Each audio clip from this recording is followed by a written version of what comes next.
जी चौधरी साहब, कल सुक्खू सरकार का बजट पेश हुआ। मुख्यमंत्री कह रहे हैं कि ऐतिहासिक बजट है और आरडीजी का उन्होंने बहुत जिक्र किया 4 घंटे के भाषण में। आप तो वहीं पर थे।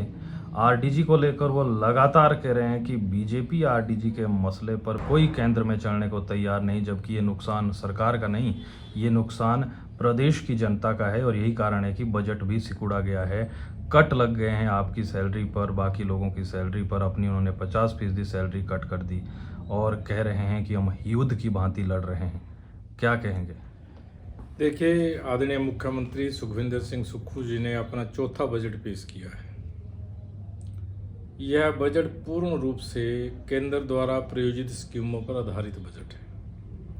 उन्हीं स्कीमों को तोड़ मरोड़ कर पेश किया गया, चाहे वो मिस हेल्थ की बात हो, चाहे बिजली बोर्ड की बात हो, चाहे सिंचाई विभाग की बात हो, पेयजल विभाग की बात हो, अन्य विभागों की बात हो। स्टेट हेड का बजट का बहुत कम जिक्र इस बजट में है। केवल मात्र छोटी छोटी स्कीमें ही स्टेट बजट्स में दर्शाई गई हैं। बाकी सारा बजट केंद्र द्वारा जो प्रेषित स्कीमें हैं उन्हीं पर इर्द गिर्द घूम रहा है। चौधरी साहब, आरडीजी को लेकर आप क्या कह रहे हैं? बीजेपी का क्या इख्तियार है आरडीजी पर?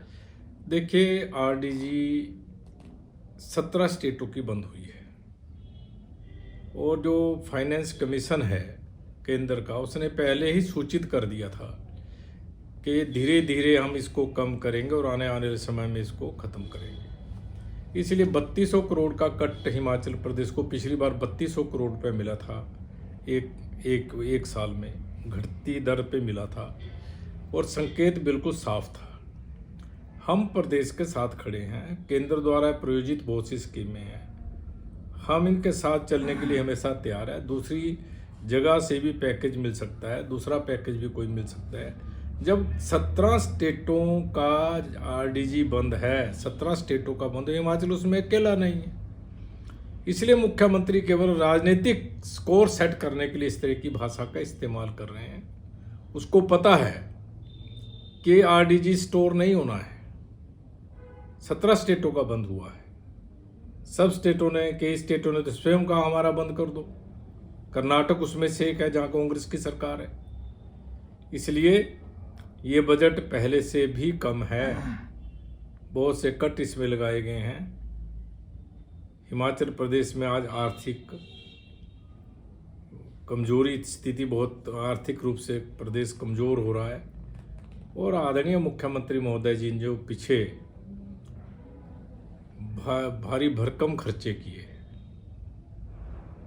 सीपीएस बनाए उस पर खर्चा हुआ, चेयरमैन बनाए विद कैबिनेट उस पर दुनिया भर का खर्चा, गाड़ियां दी गई, बंगले दिए गए, खर्चों पर कटौती नहीं की गई।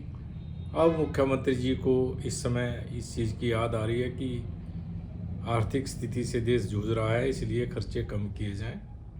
इसलिए जो है ये बजट हिमाचल प्रदेश के लोगों का हित का बजट नहीं। ये जो चौधरी साहब डेफर किया गया है, कट लगाए गए हैं सैलरी में और कैबिनेट के रैंक भी वापस लिए हैं, क्या समझते हैं आप, इससे कोई असर पड़ेगा?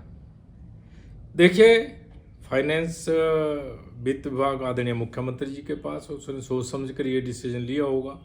अच्छा है, अगर इससे कोई फर्क पड़ जाए, हिमाचल प्रदेश का भला हो जाए।